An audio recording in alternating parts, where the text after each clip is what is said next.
Vous prenez des cours, vous allez aux practice, vous regardez des vidéos sur YouTube, genre beaucoup de vidéos YouTube. Et on va pas se mentir, vous avez même peut-être changé de pro une fois ou deux, vous avez bossé votre grip, votre posture, votre backswing, votre transfert de poids, votre finish. Et pourtant, vous jouez toujours pareil. Ou pire, c'est là que ça fait vraiment mal. Vous jouez moins bien qu'avant. Et là, vous commencez à vous poser des questions. Mais qu'est-ce qui se passe? J'ai fait plus que tout le monde au club. Je suis motivé. Je travaille. Pourquoi je ne progresse pas? Alors laissez-moi vous poser une question. Une seule. Quand vous pensez à vous, en tant que golfeur, qui vous voyez? Vous voyez quelqu'un qui essaie de progresser, quelqu'un qui espère jouer mieux un jour, quelqu'un qui galère depuis 3 ans sur le même index? Ou 2, vous voyez quelqu'un qui est fondamentalement au plus profond de lui-même un golfeur régulier, confiant, un golfeur qui joue dans le présent. Parce que si c'est la première option que vous avez choisie, j'ai une mauvaise nouvelle pour vous. Peu importe combien de balles vous allez taper au practice, peu importe combien de cours vous allez prendre, vous allez stagner. Et aujourd'hui, je vais vous expliquer pourquoi, avec la science, avec des exemples concrets et surtout avec des outils que vous pouvez utiliser dès votre prochain parcours. Parce que le problème, 9 fois sur 10, c'est pas votre technique, c'est qui vous croyez être.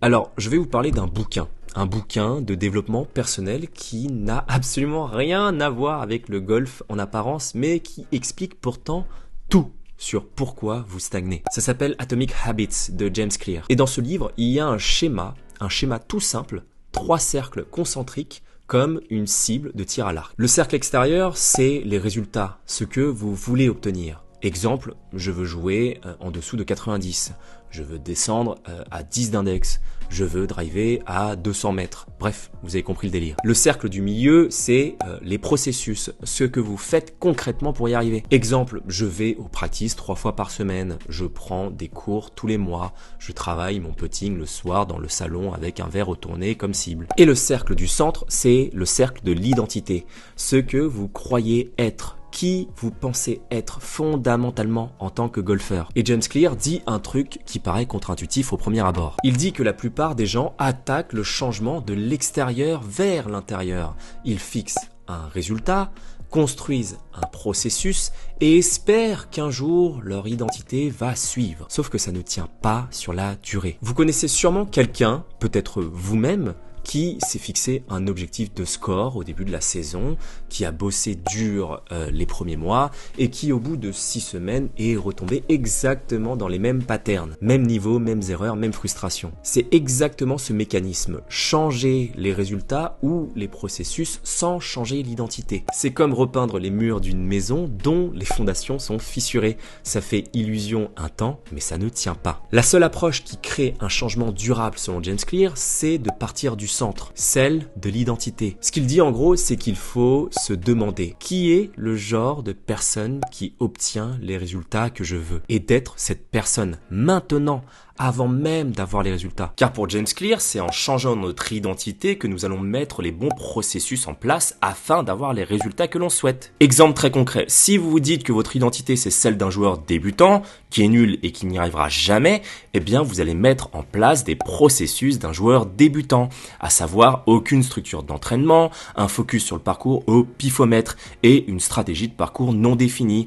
Et vous aurez donc des résultats de débutant. A contrario, si vous dites que votre identité est celle d'un joueur professionnel, eh bien, qu'est-ce que ferait un joueur professionnel quand il se réveille? Il va faire sa séance de sport matinale, ensuite prendre un petit déjeuner protéiné, puis après il va s'entraîner au practice sur des exercices bien spécifiques, établir un planning d'entraînement. Vous voyez un peu le délire? C'est l'identité que vous empruntez qui va mettre les processus en place pour obtenir les résultats que vous souhaitez. Et pour lui, la majorité des gens font exactement l'inverse. Les gens se fixent d'abord un objectif ou essayent tant bien que mal de changer d'habitude. Mais pour Clear, c'est voué à l'échec, car des habitudes ou des objectifs qui ne reflètent pas réellement qui nous sommes au plus profond de nous-mêmes ne tiendront jamais sur le long terme. Outre le cocktail chimique que prend le cerveau, c'est par exemple pour ça qu'un fumeur ne peut pas s'arrêter de fumer juste en changeant ses habitudes du jour au lendemain, car son identité est encore celle d'un fumeur. Et tant que cette identité ne sera pas changée, le fumeur ne cessera pas de fumer, peu importe les objectifs ou les habitudes qu'il prend. James Clear va encore plus loin. Il dit que chaque action que vous faites est un vote pour le type de personne que vous voulez être. Chaque vote, chaque petit geste, chaque réaction sur le parcours. Vous respirez consciemment avant de swinger sur un trou décisif. Vote pour le golfeur calme. Vous lâchez un mauvais coup sans vous juger, vote pour le golfeur résilient. Vous choisissez le club raisonnable au lieu de tenter le coup héroïque, vote pour le golfeur intelligent. Mais le problème, c'est que ça marche aussi dans l'autre sens. Vous vous énervez après un raté et vous y pensez encore 2 trous plus tard, vote pour le golfeur prisonnier de ses émotions. Vous arrivez au tee en vous disant « j'espère que je vais pas rater », vote pour le golfeur qui se méfie de lui-même. Vous analysez votre swing mentalement pendant que vous marchez vers votre balle, vote pour le golfeur qui fait pas confiance à son corps. Et pour James Clear, c'est l'accumulation de ces votes sur 18 trous, sur une saison, sur des années de pratique qui finit par définir qui vous êtes vraiment sur un parcours. Alors la vraie question, c'est pas comment je fais pour mieux jouer, la vraie question c'est pour quel golfeur je vote à chaque coup.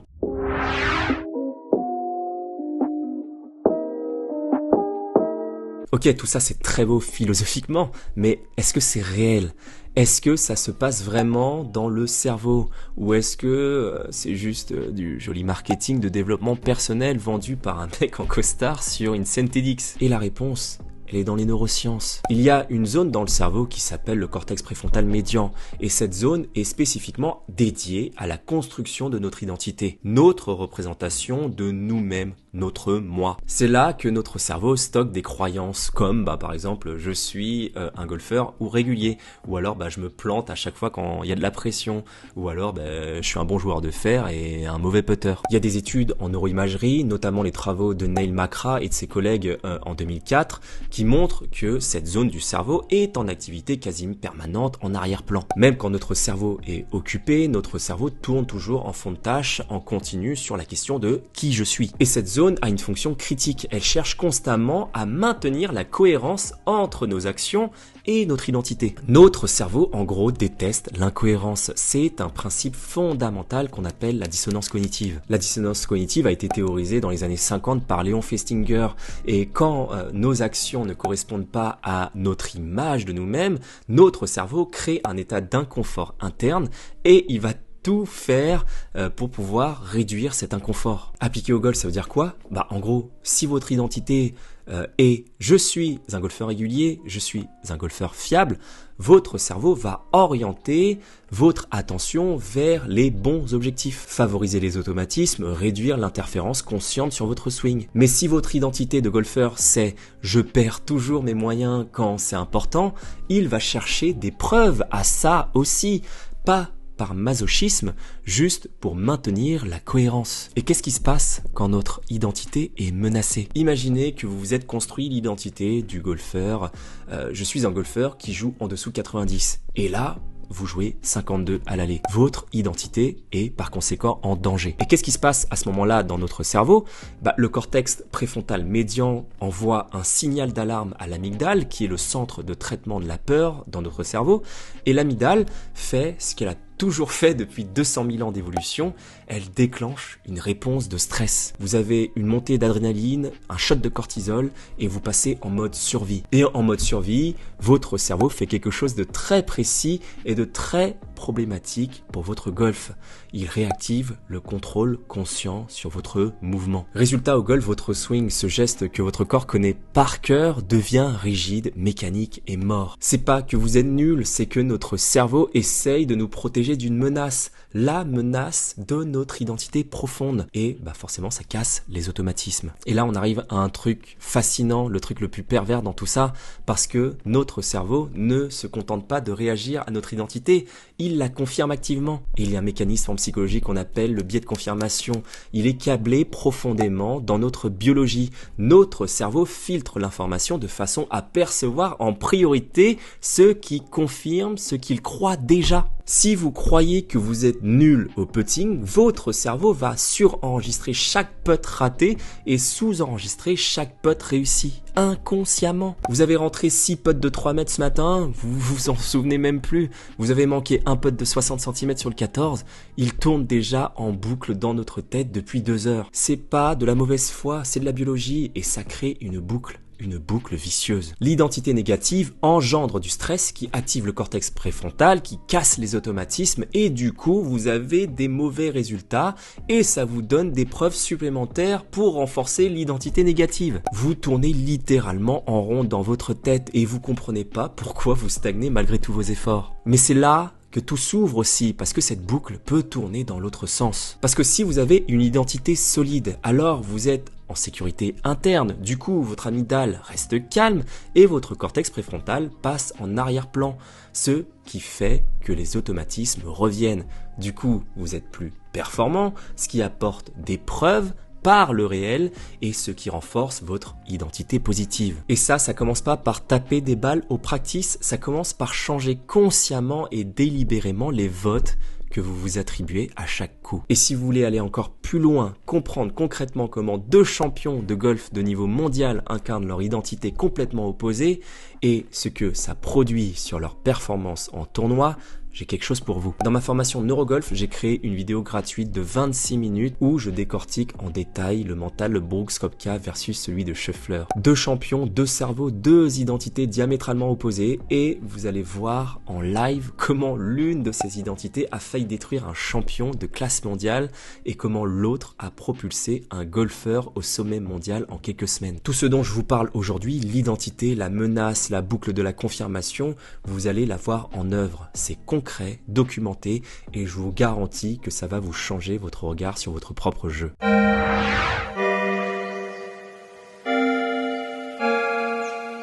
Bon, maintenant, la partie que vous attendez forcément, comment on fait pour changer un peu tout ça? Parce que change ton identité, c'est bien joli sur le papier, mais ça veut rien dire si on n'a pas les outils pour le faire concrètement.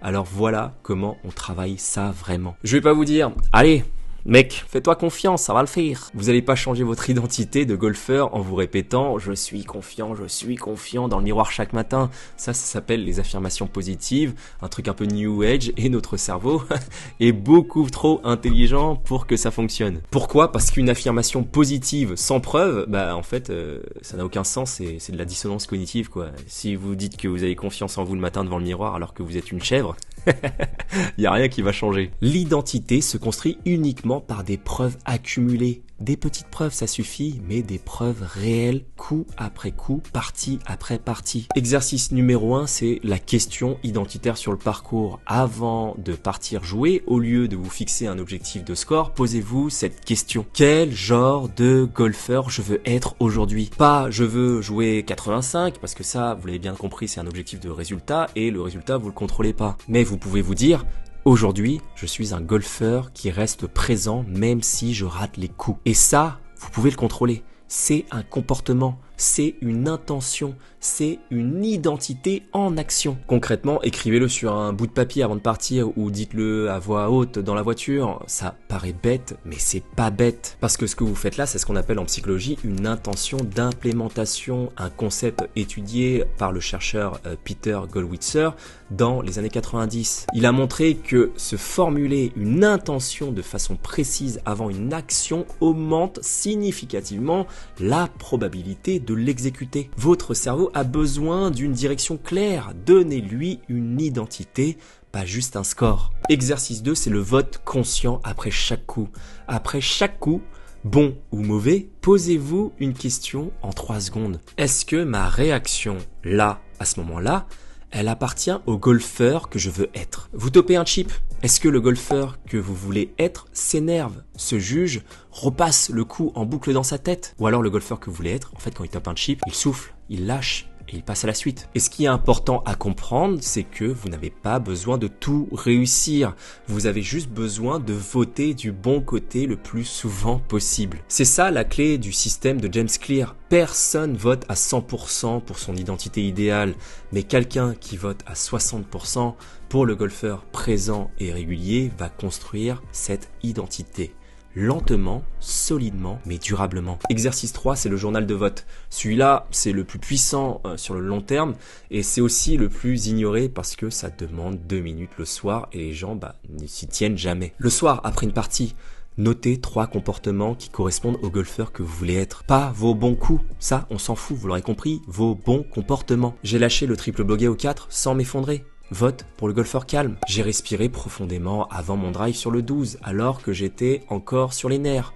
Vote pour le golfeur relâché. J'ai choisi le fer 7 au lieu du bois 3 risqué sur le 16 parce que c'était le choix le plus intelligent. Vote pour le golfeur intelligent. Ce que vous faites là, c'est de créer des preuves, des vraies preuves, des preuves que votre cerveau peut stocker et utiliser pour renforcer l'identité que vous construisez. Et avec le temps, quelques semaines, quelques mois, votre cortex préfrontal médian commence à mettre à jour son image de vous-même. Pas de façon spectaculaire, pas du jour au lendemain, mais graduellement et solidement. Et un jour, vous vous retrouverez sur le T18 avec une pression que vous auriez jamais supportée avant et vous allez réaliser que vous êtes calme, pas parce que vous avez appris un truc de nouveau, parce que vous êtes devenu quelqu'un d'autre.